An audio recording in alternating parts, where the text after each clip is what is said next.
नमस्कार, मी सुवर्णा जोशी. बुलेटिनमध्ये बातमी सुरुवातीला आपण बघणार आहोत मुंबईमध्ये जे पुन्हा एकदा अग्नितांडव बघायला मिळालं त्या संदर्भातली.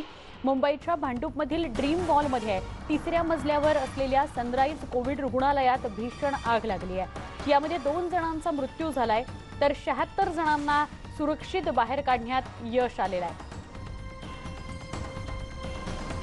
70हून अधिक जणांना बाहेर काढण्यात यश आले. 6 जण अजूनही रुग्णालयात अडकलेत पण ते सुरक्षित आहेत अशी माहिती मिळते. त्यांच्याशी अग्निशमन दलाने संपर्क साधला असून पुढच्या काही मिनिटांमध्ये त्यांनाही शिडीने बाहेर आणण्यात येईल अशी माहिती मिळते. वाचवलेल्या 76 पैकी 73 कोविड रुग्ण आहेत. त्यापैकी 30 जणांना मुलुंडच्या जम्बो कोविड सेंटरमध्ये नेण्यात आलंय.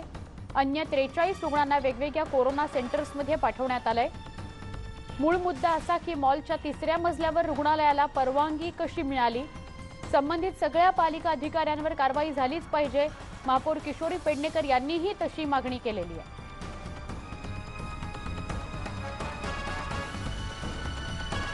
मॉलच्या वर हे रुग्णालय होतं.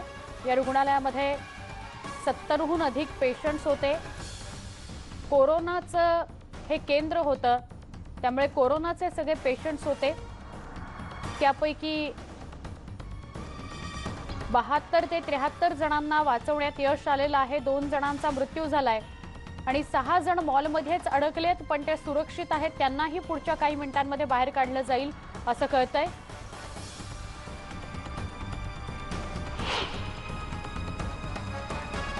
अग्निशमन अधिकारी राजेंद्र चौधरी यांच्याशी आमच्या प्रतिनिधींनी संवाद साधला. आपण पाहूया त्यांनी काय माहिती दिली आहे.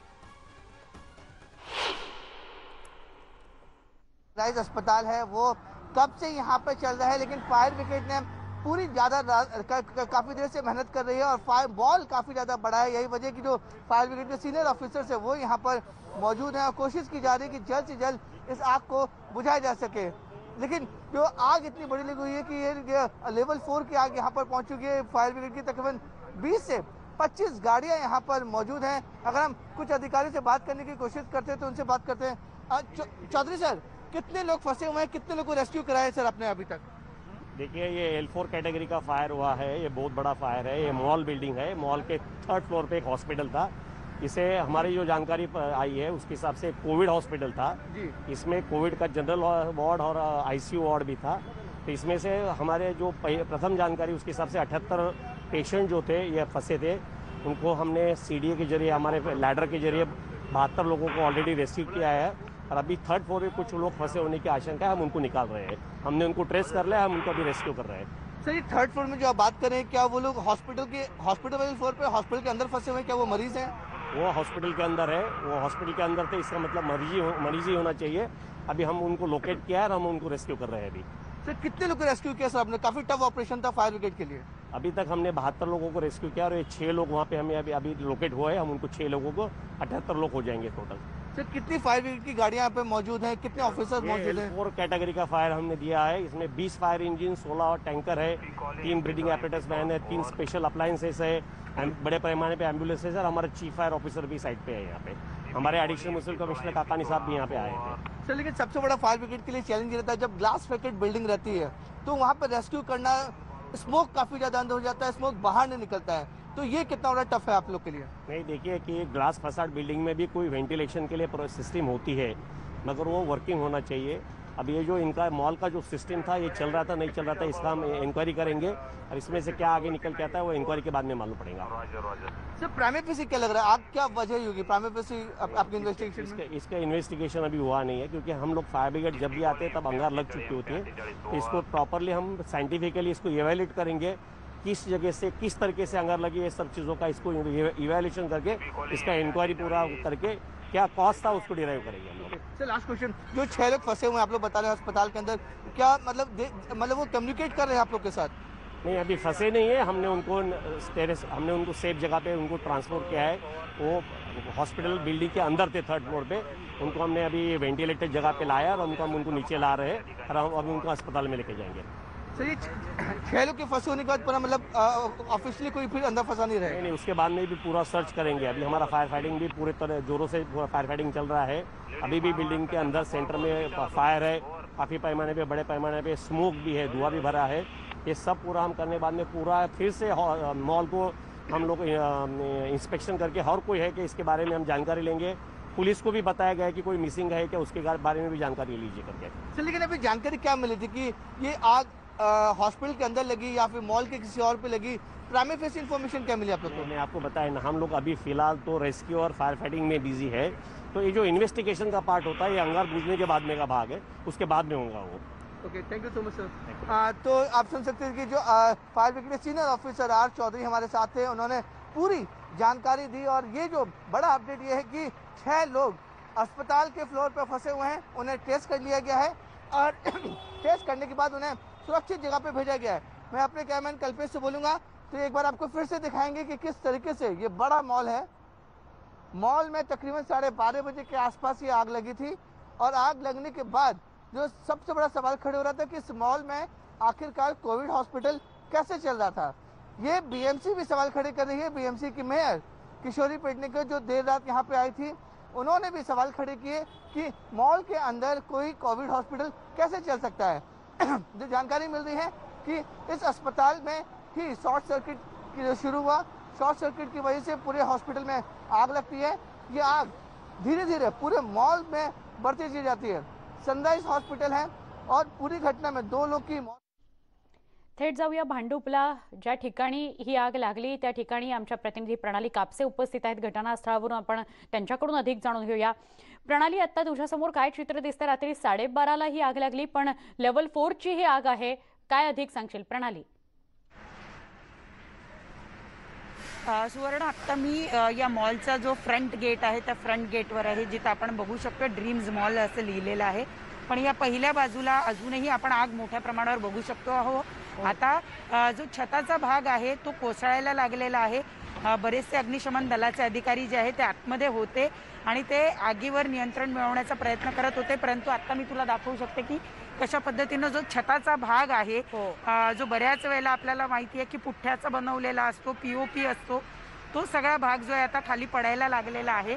अग्निशमन दलाचे अधिकारी या ठिकाणी बाहेर आलेले आहेत आणि त्यांनी काही अधिकारी अजूनही आतमध्ये आहेत, ते आग विझवण्याचा प्रयत्न करतात, परंतु तुर्तास मोठ्या प्रमाणावर छताचा जो भाग आहे तो हळूहळू खाली कोसळायला सुरुवात झालेली आहे। रात्रीपासून 20 पेक्षा जास्त जम्बो गाड्या ज्या आहेत तिथं आणण्यात आलेल्या आहे। पाणी इथे सातत्यानं मारलं जाते। काल रात्री असं सुरुवातीला वाटलं होतं की आगीला नियंत्रण मिळवण्यात आलेलं आहे, परंतु नंतर असं लक्षात आलं की अजूनही मोठ्या प्रमाणावर आग जी आहे ती धुमसत आहे आणि आता आपण पाहू शकतो आहोत की अजूनही आग जी आहे ती मोठ्या प्रमाणावर या ठिकाणी दिसून येते आहे आणि फायर ब्रिगेडच्या वतीनं या ठिकाणी आग विझवण्याचे प्रयत्न चालू आहेत। इथे काल रात्री 7 जण जे आहेत ते बेशुद्धावस्थेत आढळून आलेले होते, त्यांना बाहेर काढण्यात आलं आणि त्यानंतर फोर्टिस रुग्णालयामध्ये ॲडमिट करण्यात आलेलं आहे। परंतु एक भीती ही सुद्धा व्यक्त केली जाते आहे की आगीच्या भीतीमुळे काही कोविड पॉझिटिव्ह रुग्ण सुद्धा पळून गेलेले आहेत।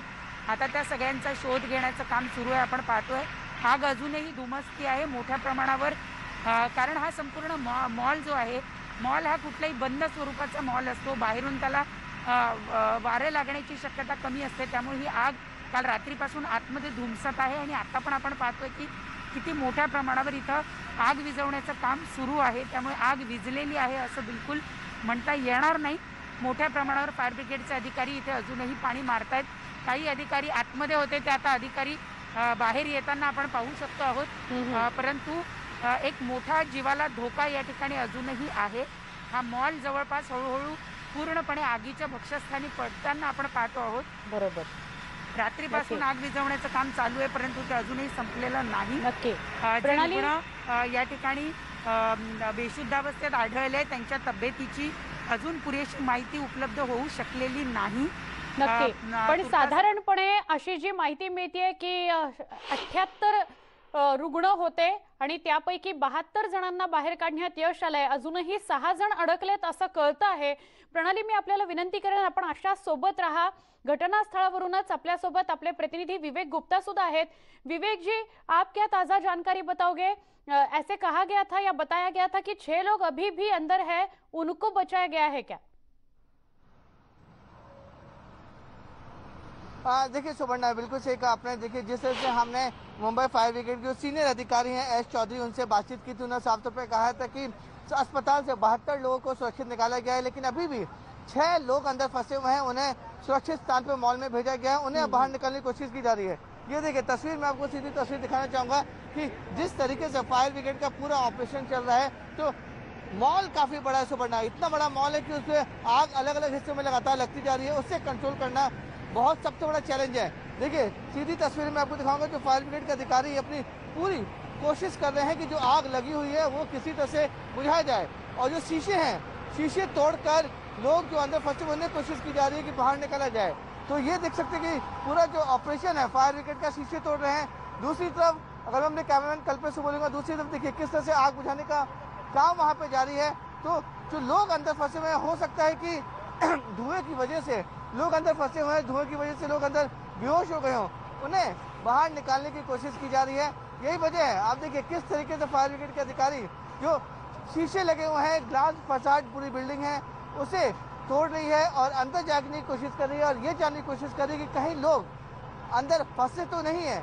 अगर फंसे हैं तो उन्हें सुरक्षित स्थान पर बाहर निकाला जाए, क्योंकि मुंबई में अमूमन देखा जाता है कि जब भी कोई ग्लास फसाड बिल्डिंग में आग लगती है तो उन्हें बहुत बड़ा हादसा हो जाता है, क्योंकि वहाँ पर कोई बालकनी नहीं होती है, खिड़की नहीं होती है धुआं बाहर निकलने के लिए। यही वजह है कि फायर ब्रिगेड के सबसे बड़ा चैलेंज होता है आग को बुझाने के लिए। कैमरामैन कल्पेश से बोलूंगा, देखिए किस तरीके से पूरी जो इमारत है वो ग्लास फसाड से लगी हुई है, कहीं भी खिड़की नहीं है, कहीं भी बालकनी नहीं है, ताकि कोई रेस्क्यू ऑपरेशन किया जा सके। अगर मैं आगे की तस्वीर आपको दिखाना चाहूँ, जहाँ से हॉस्पिटल का मेन गेट है, सनराइज हॉस्पिटल है ये, यहाँ से सब ये पूरा जो रेस्क्यू ऑपरेशन शुरू किया गया था। अभी भी जो आग का है, आग का गुबार, मैं अगर सामने जो आप दरवाजा देख रहे हो वो गेट है, हॉस्पिटल के एंट्रेंस गेट है। आग देखिए कितना धुआं अभी भी निकल रहा है। तो इससे आप अंदाजा लगा सकते हैं कि जो फायर ब्रिगेड के अधिकारी हैं उनके लिए सबसे बड़ा चैलेंज होता है कि इस सिचुएशन में अंदर जाकर लोगों को बचाना, क्योंकि उन्हें खुद को भी बचाना है, ऑपरेशन नहीं करना है, सर्च ऑपरेशन नहीं करना है, लोगों को बचाना भी है। तो देखिए स्थिति ऐसी है कि कोई भी फायर ब्रिगेड का अधिकारी अभी अंदर नहीं जा रहा है। यही वजह है कि इमारत के जो आस-पास जो बड़े बड़े शीशे लगे हुए हैं उनको तोड़ा जा रहा है, ताकि जो धुआं लगातार इमारत में भरता जा रहा है वो धुआं किसी तरह से बाहर निकलता जाए। दूसरी तस्वीर में आपको दिखाना चाहूंगा सुपर्णा, दूसरी तस्वीर यहाँ पे आप साफ तौर पे देख सकते हैं कि जो ग्राउंड फ्लोर है और जो दूसरा हिस्सा है, मैं अपने कैमरामैन कल्पेश से बोलूंगा, यहाँ से जो ये पोर्शन देख रहे हैं आप, जो शीशे तोड़ा गया है, यहाँ पर सनराइज हॉस्पिटल है और इसी जगह से लोगों को रेस्क्यू किया गया है। जो शीशे तोड़े हुए जो जगह देख रही है जहाँ से धुआं निकल रहा है, आप अंदाजा लगाइए इतनी छोटी सी जगह पर फायर ब्रिगेड के लोग जाते हैं और अस्पताल से अंदर लोगों को रेस्क्यू कराते हैं। इसमें सबसे बड़ा सवाल ये खड़ा हो रहा है कि आखिरकार मुंबई जैसे शहर में एक मॉल के अंदर अस्पताल कैसे खुल जाता है। बिल्कुल कोविड हॉस्पिटल, बीएमसी ने मॉल खोलने की परमिशन दी, लोग सैकड़ों की तादाद में हर रोज मॉल पहुंचते हैं। एक तरफ जहां मुंबई में कोरोना का मामला लगातार बढ़ते जा रहा है, 5000 से ज्यादा मामले हर रोज आ रहे हैं, उसके बावजूद भी बीएमसी के अधिकारी, सरकार और जो यहाँ के है उनको इस बात का अंदाजा नहीं था कि एक मॉल के अंदर अस्पताल चल रहा है, वो भी कोविड हॉस्पिटल चल रहा है। तो अपने आप में बीएमसी के ऊपर कई सवाल खड़े हो रहे हैं। सुवर्णा जी बिल्कुल, विवेक जी आप हमारे साथ ऐसे ही बने रहिए। प्रणाली कापसे सुद्धा आपल्या सोबत आहेत। प्रणाली, मुद्दा हाच आहे जो आता विवेक उपस्थित करत होता। खरं तर कोरोना पेशंट्स जेव्हा पॉझिटिव्ह निघतात, म्हणजे कुठलाही पेशंट जेव्हा कोरोना पॉझिटिव्ह निघतो तेव्हा त्याला महापालिकेतर्फे वेगवेगळ्या कोरोना सेंटर्समध्ये बेड उपलब्ध करून दिले जातात। याचाच अर्थ कोरोना सेंटर्स जी आहेत मुंबईभरातली त्याची लिस्ट नक्की महापालिकेकडे असणार। असं असताना सुद्धा माहितीच नाही की अशा एका मॉलमध्ये 3ऱ्या मजल्यावर कोरोनाचं रुग्णालय असं कसं होऊ शकतं। प्रणाली सुवर्ण स्थानिक नगरसेविका ज्या आहेत त्यांच्याशी आपण जेव्हा या मुद्द्यावर बोललो तेव्हा त्यांचं असं म्हणणं पडलं होतं की गेल्या वर्षी जेव्हा कोरोनाचे रुग्ण खूप मोठ्या प्रमाणावर वाढत होते त्यावेळेला साधारणपणे अशा गोष्टी बघितल्या जात होत्या की लोकांपासून दूर आयसोलेशनमध्ये एखादं ठिकाण असावं जिथे अशा पद्धतीचं कोविड सेंटर सुरू करता येईल। या मॉलमध्ये हॉस्पिटल कसं उभं राहिलं हा तर प्रश्न आहेच, परंतु गेल्या वर्षी जेव्हा या सगळ्या गोष्टींची चाचपणी करण्यात आली तेव्हा असं लक्षात आलं की हा संपूर्ण मॉल जो आहे हा रिकामा आहे, इथं कुठलीही दुकानं फारशी चालत नाही, त्यामुळे या खूप मोठा मॉल असल्यामुळे याचा एक मोठा भाग जो आहे हा पूर्णपणे आयसोलेट होऊ शकतो आणि त्यामुळे इथं कोविड सेंटर हलवण्यात आलं अशी माहिती देण्यात येते, कारण तो लोकांपासून गर्दीपासून दूर होता. परंतु मुळात प्रश्न इथं असाच निर्माण होतो की एखाद्या हॉस्पिटलला मॉलमध्ये परवानगी कशी मिळू शकते. भांडूप हा परिसर असा आहे की इथं खूप मोठ्या प्रमाणावर अनधिकृत बांधकाम आणि अनधिकृत गोष्टी चालतात. दरवर्षी आपण पाहतो सातत्यानं या ठिकाणी असे अनधिकृत प्रकार हे सातत्यानं याच्या पूर्वीही पुढे आलेले आहेत.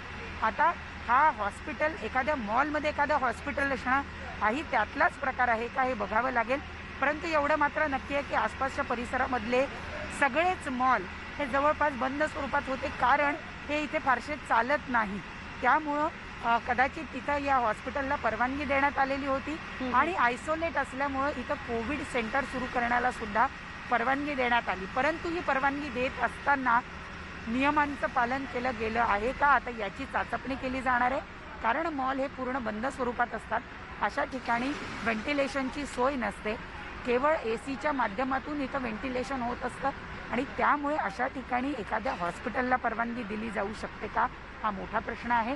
आणि त्याच्यामुळे आता मुंबई महानगरपालिकेवर अनेक प्रश्नचिन्ह उपस्थित केले जात आहे. आपण पाहतोय अजूनही प्रणाली जे सगळे रुग्ण आहेत, 78 रुग्ण होते, 78 जे रुग्ण होते त्या रुग्णांविषयी काही कळतंय का? सगळेच्या सगळे सुखरूप आहेत का? 6 जण अजूनही अडकलेत असं कळत होतं, त्याच्याविषयी काही अधिक सांगू शकशील? आपण पाहतोय इथे आता रोबो आणण्यात आलाय. हा रोबो साधारणपणे अशाच ठिकाणी पाठवला जातो जिथं माणसांना जाणं कठीण आहे. आपण पाहतोय की आता रोबोच्या साह्यानं इथं आग विझवण्याचे प्रयत्न जे आहेत ते केले जाणार आहे. कारण मी जसं म्हणाले हा संपूर्ण बंदिस्त मॉल आहे आणि या बंदिस्त मॉलमध्ये आतमध्ये आता हा सगळा आग धुमसत असल्यामुळे इथं फायर ब्रिगेडच्या जवानांना जाणं शक्य नाही. अशा वेळेला हा जो रोबो अग्निशामक आहे तो आता आतमध्ये जाणार असं दिसतंय. त्याला इथं आणण्यात आलंय, पाचारण करण्यात आलंय आणि आता त्याच्या माध्यमातून कुठल्या कुठल्या लोकेशनला आग धुमसते आहे हे चेक करून तिथे पाण्याची फवारणी जी आहे ती केली जाणार आहे. दुसरं महत्त्वाचा जो प्रश्न तू विचारला त्याबद्दल माहिती अशी मिळते की 76 रुग्ण या रुग्णालयामध्ये कोविड सेंटरमध्ये होते. त्यापैकी 3 जण जे ते नॉन कोविड होते. उरलेल्या जे रुग्ण होते त्याच्यापैकी 30 रुग्णांना फोर्टिस रुग्णालयात दाखल करण्यात आले आणि उर्वरित जे काही 30 रुग्ण होते त्यांनी स्वतःला वेगवेगळ्या रुग्णालयांमध्ये ऍडमिट करून घेतलंय. परंतु त्याची पुरेशी माहिती महापालिकेकडे उपलब्ध नाही. नक्की प्रणाली, तू अशीच आपल्या सोबत राहा. विवेक गुप्ता सुद्धा आपल्या सोबत है. विवेक, अभी रोबो दिखाई दे रहा है जिसके माध्यम से आग कहां कहां और लगी है ये जानने की कोशिश हो रही है, क्या आप बताओगे? देखिए सुवर्णा, मैं सबसे पहले आपको दिखाना चाहूंगा मॉल कितना बड़ा है। ये दर्शकों को देखना और समझना बहुत जरूरी है। देखिए मॉल उस कोने से शुरू होता है और ये तकरीबन हजारों स्क्वायर फुट में ये पूरा मॉल फैला हुआ है। ये मुंबई के जो ईस्टर्न सबब है उसमें ये बड़ा सबसे बड़ा मॉल में से एक है ड्रीम मॉल। ड्रीम मॉल, इसमें जो बहुत सारी जो जगह है वो शॉप है वो खाली है, लेकिन कुछ कुछ शॉप्स और शोरूम्स हैं वो खुले हुए हैं। उसमें सबसे बड़ा सवाल ये खड़ा हो रहा है, जो आप सामने तस्वीर देख रहे हैं सनराइज हॉस्पिटल, ये सनराइज हॉस्पिटल की परमिशन किसने दी? जो जानकारी हमें मिली है कि सनराइज हॉस्पिटल 1 साल पहले यहाँ पे इस मॉल में बना था। अब सबसे बड़ा सवाल खड़ा होता है कि जब मॉल में ऐसी सेंसिटिव चीजें, हॉस्पिटल खोलने की परमिशन आखिर कौन देता है? ये सवाल हम नहीं बल्कि खुद बीएमसी की मेयर किशोरी पेडनेकर बोल रही हैं। बीएमसी की मेयर बोल रही है कि इसकी पूरी जांच होगी कि आखिरकार ये हॉस्पिटल मॉल के अंदर कैसे खुला। और सबसे चौंकाने और सबसे ज्यादा खतरनाक बात यह है कि जो हॉस्पिटल है वो कोविड हॉस्पिटल था। 80 से ज्यादा कोविड पेशेंट यहाँ पर इलाज करा रहे थे। जब ये आग लगी तो उस समय पूरे हॉस्पिटल में अफरा तफरी मच गई। राहत की बात है कि Mumbai fire brigade, Mumbai police और बीएमसी के अधिकारियों ने समय पर रहते हुए 72 लोगों को सुरक्षित बाहर निकाल दिया। 6 लोग अभी भी अंदर फंसे हुए हैं, लेकिन जो 2 लोग मरे हैं उसका जिम्मेदार कौन होगा? ये जिम्मेदारी कौन लेगा? या बीएमसी लेगी? क्योंकि बीएमसी की जो मेयर है किशोरी पेडनेकर जी ने बोल दिया कि जांच कराई जाएगी कि मॉल के अंदर अस्पताल कैसे खोला, किसने परमिशन दी। हालांकि जिस तरह से हमारी संवाददाता प्रणाली बता रही थी कि मॉल का हिस्सा काफी खाली है, वहां पे कोविड सेंटर बनाने की बात की जा रही है। कोविड सेंटर बनाना दूसरी चीज होती है और एक प्राइवेट हॉस्पिटल चलना ये दूसरी चीज होती है। यहाँ पर इस मॉल में बाकायदा सनराइज हॉस्पिटल के नाम का एक प्राइवेट हॉस्पिटल चल रहा था। यही वजह है कि बीएमसी के आला अधिकारी ये सवाल खड़ा कर रहे हैं कि आखिरकार 1 साल पहले इस हॉस्पिटल को परवानगी यानी कि परमिशन किसने दी थी। कोविड हॉस्पिटल था ये, अगर नॉर्मल हॉस्पिटल होता तो फिर भी बात समझ सकते थे। कोविड हॉस्पिटल, मुंबई में प्रतिदिन 5000 से ज्यादा कोविड पेशेंट डेली आ रहे हैं जी। ये आंकड़ा लगातार बढ़ता जा रहा है। दूसरे अस्पतालों और जगहों पर हालत ऐसी हो गई है कि कोविड पेशेंट इतने ज्यादा हो गए हैं कि उन्हें एडमिट करने के लिए जगह नहीं बची है। अब आप अंदाजा लगाइए कि मॉल है, मॉल सरकार ने खोलने की परमिशन दे दी है। हालांकि परमिशन ये दी गई है कि जो लोग मॉल के अंदर जाएंगे वो बाकायदा कोविड नेगेटिव रिपोर्ट लेके जाएंगे, उनका टेस्ट होगा। अब आप ये सोचिए कि जो लोग नेगेटिव रिपोर्ट लेके मॉल के अंदर जा रहे हैं उन्हें इस बात को अंदाजा ही नहीं है कि कोविड हॉस्पिटल मॉल के अंदर है। जो लोग अस्पताल में काम कर रहे हैं वो मॉल के एंट्री या एग्जिट गेट से बाहर निकलेंगे, मॉल के आसपास के प्रेमिसेस में ही घूमेंगे। तो अंदाजा लगाइए कि कोरोना का फैलने का खतरा कितना ज्यादा है। अपने आप में ये बहुत बड़ा सवाल है जो बीएमसी के ऊपर खड़ा होता है।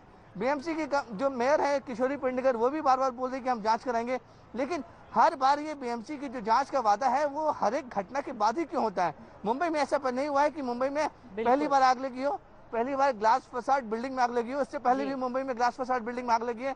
हर घटना के बाद, हर बड़ी इंसिडेंट के बाद बीएमसी बोलती है हम जांच कराएंगे। ये अस्पताल 1 साल से यहाँ चल रहा था, बीएमसी को इस बात की जानकारी कैसे नहीं थी? बीएमसी कैसे बोल रही कि उन्हें इस बात का आइडिया ही नहीं था कि कोविड हॉस्पिटल एक मॉल के अंदर चल रहा है। मॉल के अंदर सैकड़ों लोग हर रोज जाते हैं, अपने परिवार के साथ जाते हैं, अपने बुजुर्ग माँ बाप के साथ जाते हैं। उन लोग को अफेक्शन ना हो इसलिए सरकार अपनी तरफ से पूरी कोशिश कर रही है, लेकिन दूसरी तरफ बीएमसी को आइडिया ही नहीं है कि सनराइज जैसा प्राइवेट हॉस्पिटल जो कोविड का हॉस्पिटल आप जैसे विवेक कह रहे हो कि बहुत बड़ा सवाल सामने आ रहा है। आपका और प्रणाली का शुक्रिया ताजा जानकारी देने के लिए। प्रणाली, आपले सुद्धा आभार। विवेकने एक अत्यंत महत्वाचा मुद्दा उपस्थित केला। एखादी घटना घडल्यानंतर कारवाई करू असं का सांगितलं जातं? 2 व्यक्ती जे मेलेले आहेत त्यांच्या मृत्यूला जबाबदार कोण? पुन्हा एकदा मुंबईत हे जे अग्नितांडव घडलंय त्याला जबाबदार कोण? असे अनेक प्रश्न उपस्थित होतात। या सगळ्याविषयी आपण ताजे अपडेट्स घेत राहणार आहोत। आता इथेच थांबतोय, काही क्षणात पुन्हा भेटूया। पहा फक्त न्यूज 18 लोकमत।